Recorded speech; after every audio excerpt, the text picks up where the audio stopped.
know what I was getting into. I know it wasn't going to be easy. I know there's a lot of grind, and I know there's more bad than good that comes out of it. But a little bit of good is just, for me, it's worth it.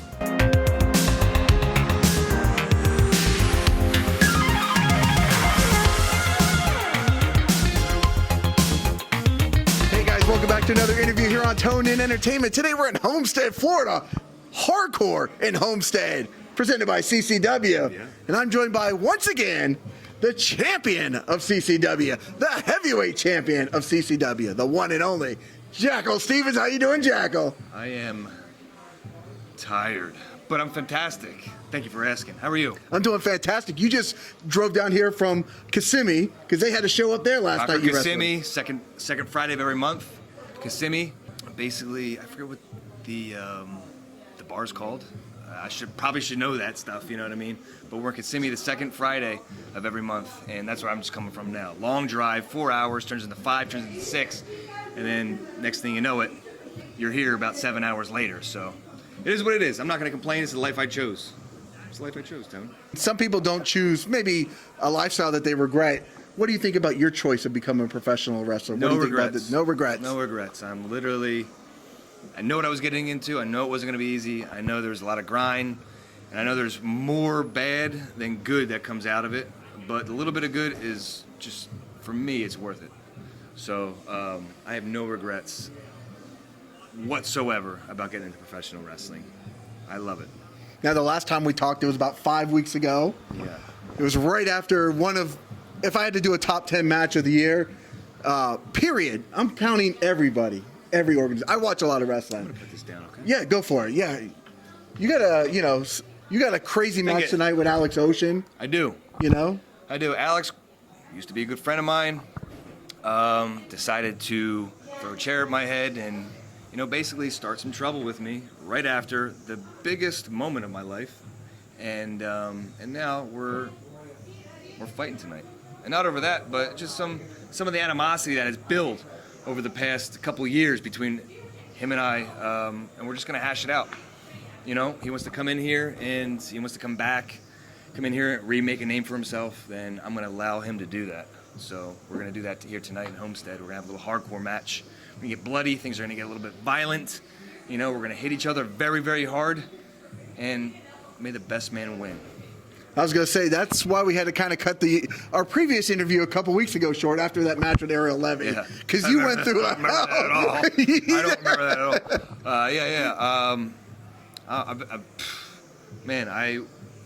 The heat in that place, the heat in Hialeah, can literally drain the life out of you. About 100 degrees in there. I mean, would you agree? At least, yes. And you wear a jacket and everything like that. Not for Hialeah, only for Homestead tonight, because it's a little cooler. How hot you were that night, Ooh. man. Me and Ariel Levy went with 20 minutes in probably, my opinion, the best main event CCW has ever put on. And at the end of it, man, I was bloody, I was beaten, I was woozy, I wasn't in the mindset to have an interview, and I just went on a rant. So and I don't apologize for it. It is what it is. But now we get to have a real interview. You know what I mean? Because right. I'm kind of there. I'm never going to be all there, ever. So don't expect it. But I'm more there than I was then. So if that makes any sense at all. Yeah, the day that you're all there, I think it's time for you to get out of this business. Yeah, right? There's no point. There's no point in this. No point for me to be there. So now you and Alex Ocean are obviously no strangers to one another, and I believe even during the pandemic, you guys had a crazy, hardcore, no rules match, even when there was no fans. We did. So now in Homestead tonight. We had a mutual, no-ring, hardcore match, which was very spontaneous, by the way. The backstory on that was, it was our first show in Tennessee. CCW's been running in Tennessee the past 3 years. And basically, it was our first show in Tennessee, and it got rained out because it was an outside show. And me and Alex were supposed to have a hardcore match. I think it was a number one contenders match for the title. Whatever the case was, the rain it rained in our parade, and so we did an impromptu no ring death match inside a warehouse, and yeah, he kicked my ass. He jumped off a 20-foot banister onto me through a table, and he beat me. So I'll never forget that, and maybe when it's all said and done, I'm going to jump off something onto him. I don't know. I would too. I would. Now, you've been doing this for a few years now. Yeah. And we even talked about, when I posted that clip our first interview in 2020. It was literally right before the Right, it was pandemic. like 2 weeks before lockdown. Correct. Yeah, because COVID was even kind of a thing. We're like, oh, what is this weird thing? We're back there doing interviews. And when you saw the interview, you're like, oh, my God, I can't believe that was me. Yeah. That about yourself I 3 years believe ago. it, but yeah. man, it's crazy how things evolve and things change. Especially when I saw that interview that we had, which wasn't a bad interview. That's just, I'm still the same person, you know, but just a different person when it comes to where I'm at in the business of wrestling today, you know. So, especially like over the past few years, I've took my trainings very seriously. My in-ring training, my, you know, obviously working out, my dieting, all that stuff. I had to take it to a new level if I wanted to be at the best performance peak I could possibly be at. So that's when I say, when I look back and I see, you know, the shape I was in, I was like, wow, man, I can't believe that. But now, like, even today, I'm like, damn, I could look even better. I mean, that's just how my mind works, you know. That's how I got to keep constantly pushing myself to be better every time. So like, I might look good then to some people. I might look really good now to some people. But in my mind, I got to keep pushing myself because that's when I get the best Jackal Stevens. You know, on nights like these. I mean, I don't know any other way to explain it. That's how I've always been with sports. You know, I'm like that with everything that's competitive that I've ever been in. You know what I mean? So I gotta constantly have that chip on my shoulder. So is this gum here? I hope it's gum down there. What the hell's going on here, man? Now, when I go back and I look at some of my older interviews and I say, oh my God, like maybe how I've evolved as somebody doing interviews nowadays. And for me, there's certain points where I'm like, okay, this is where I need to step it up or become better. What you said, you know, 3 years ago, maybe you weren't taking it so seriously. Was there a specific moment that clicked for you that said, you know what, this is what I really want to do, and if I'm going to be the champion of CCW like you are now, this is what I'm going to have to do in order to achieve that goal, which you have? Yeah. I think so I train at the CCW training facility located in Pompano Beach, Florida. Now, when Gangrel, David Heath, took over, that's when my flip switched. You know what I mean? When you got a guy, a legend like Dave Gangrel Heath, coming in and willingly sharing his knowledge with you, and you know, pretty much leading in a way. You want that acceptance from a guy like that. You know what I mean? You want that acknowledgement. You want that acceptance. You want to work your ass off for that guy that is willingly giving you 35 years of wrestling knowledge, 35 years of wrestling experience. Like that's priceless information that I'm being taught. You know what I mean? And with a guy like that coming in, it really put the chip on my shoulder to really push myself and take this thing seriously. You know what I mean? Because before, like, I was a little aloof and I didn't know where I was going. I was just gonna, kind of do it, maybe make a couple bucks here and there or whatever. You know, never really thought about having like great matches or anything like that. Just, whatever the case was, the guy, and me and the guys talk about it all the time. Like when Dave came in, he really set the tone of like, he set my tone. A lot of guys that I trained with left and aren't here anymore, but I stayed, saw the value in a guy like that, and man, he's not only a great teacher and a great leader and a great man, he's a good friend too.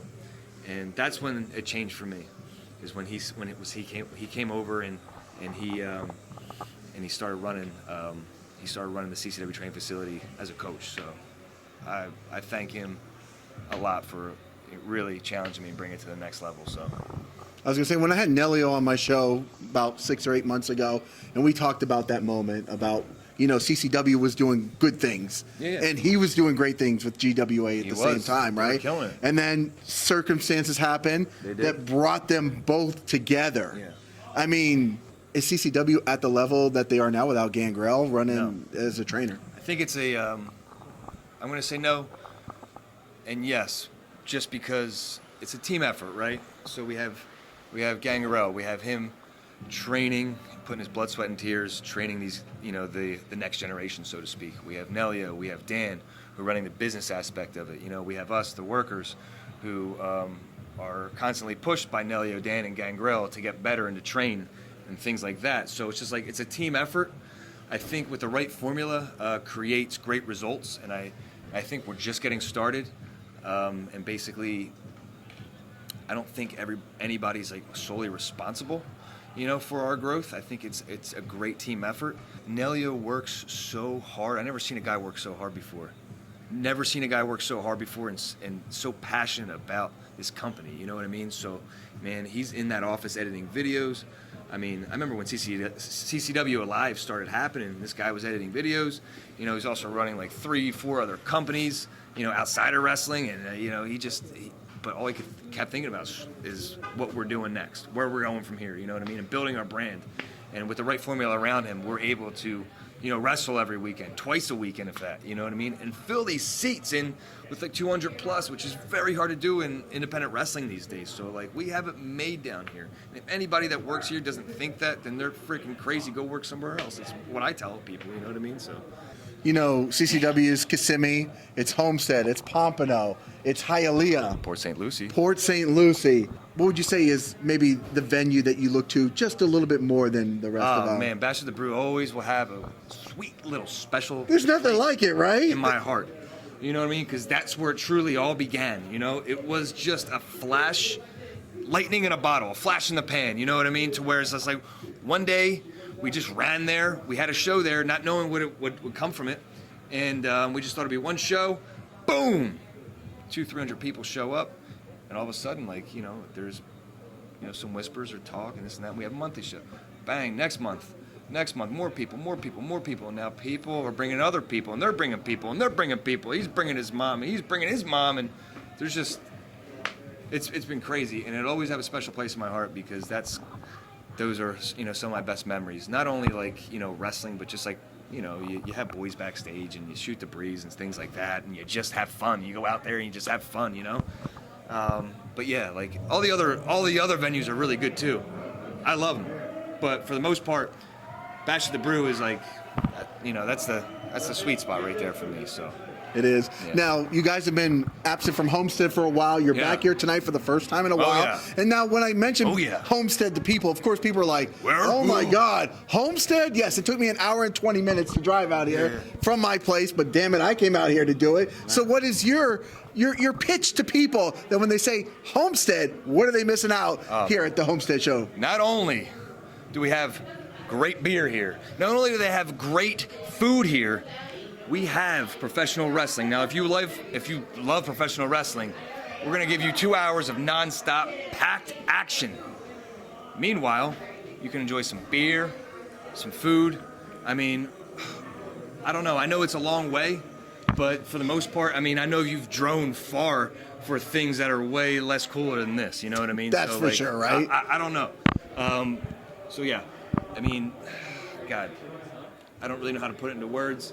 But Homestead, Florida, yeah, it's about an hour. But, if you were going to go, to Disney World, which is really cool, or if you were going to go to, the Isla Mirada, you could stop down here on the way. I don't know. If you have a hotel in Key West, you could stop down here on the way. Okay? If you're going to Miami, maybe go out west about a half hour, and come here. I don't know. I know Homestead's the middle of nowhere, What's up, guys? How are you? There we go. We got lots. You guys live in Homestead? No. See, they don't live. Where do you in guys come from? Miami. Not that far, right? Downtown. About half hour, right? Yeah, a little longer than that, but Half hour? Half hour. the drive. Yeah, Worth the drive. Like 12 people here from downtown Miami just walked in. That's the answer we're looking for. Look at Worth the that. drive. I don't have the words right now to get you guys down here, but right there, worth the drive. Come on down, have some fun. I mean, that's what life's all about, man. Have some fun. Speaking of have some fun, I do want to ask you one question. I've thrown this into my repertoire recently about the most bizarro thing that's ever happened to you. Now, Eddie Torres told me once he tripped and fell on his shoelaces. Ray Fury told me at his merch booth, a fan came up and licked his neck, while selling merch. Jackal Stevens, I think it's only appropriate that you have some type of bizarro story for us. I do. Okay, let's do it. I mean, it's really not that bizarre, but I was literally walking, doing my entrance. This old lady came up, she grabbed me, and I grabbed her, and I looked at the crowd, and I looked in her eyes, and I just thought the only appropriate thing to do at that moment was kiss her right on her mouth. And I gave her a big old kiss on her mouth, and she grabbed my hair. She wouldn't let go of me. She wouldn't let me stop. So she gave me consent, and obviously I stayed there for a little bit longer, and that was it. And I wrestled about 20 minutes after that, so I think that gave me the strength to do that. I don't know, but bizarre, no. Taboo, maybe. I don't know. Kind of my thing. I don't know. Whatever. Kind of gets the adrenaline running a little bit more, right? Off the top of my head, that's probably the you know, if you're looking for weird stories or anything like that, like during a wrestling match or whatever, that's one for you right there. So I like that one. So. Well, is there anything else we should know about Jackal Stevens right now before? Follow me on Instagram at Jackal Stevens. That's it. That's it. Basically, CCW Live every Tuesday night on YouTube at 7 o'clock. And hey, man, we're in Homestead. We're in Miami. We're in Pompano Beach. We are in Port St. Lucie. We're in Kissimmee. I mean, we're all over the place. So if you want to know more, you want to know when our shows are, ccwwrestlingfl.com. You can buy tickets. Our shows are literally listed till, you know, the end of the year. So if you heard about CCW, you want to know more, and you want to come watch a show, ccwrestlingfl.com. Buy some tickets, come through. That's that. You can actually use a discount code. It's Jackal. That's it. You get 10% off. So that's all. I want to plug CCW. I owe them everything. I love them. I bleed sweat. I breathe this company. You know what I mean? So like, just I want everybody to know. So okay. That's it. There we go. Use that 10% code. I mean, you just saved them $10, or not $10, but a couple, Probably 10%. Like $275. I'm getting all choked up by saving $275. What's it up, all boy? adds up. Yeah. Well, Jackal, I'm glad we made this interview happen before the show tonight, because I know it's going to be one hell of a fight tonight with Alex Ocean, and I can't wait for that one. It will be. It will be. So, guys, if you like interviews like this with the CCW heavyweight champion, Right here. Jackal Stevens. Hey. Hey, we've already said it's the war cry. We're going to make some noise out there in the stands. So go ahead and make some more noise by hitting that red subscribe button so you can say tune in here. Right there. It's down there. right Come there. on. It's down there. And comment, too, and tell us how much you love Jackal Stevens as well, too. Thank you, Tone. I appreciate your time. Absolutely, bro. Nothing but the best. Thank you. Peace. Subscribe to the channel. Do it. Go now. Do it now.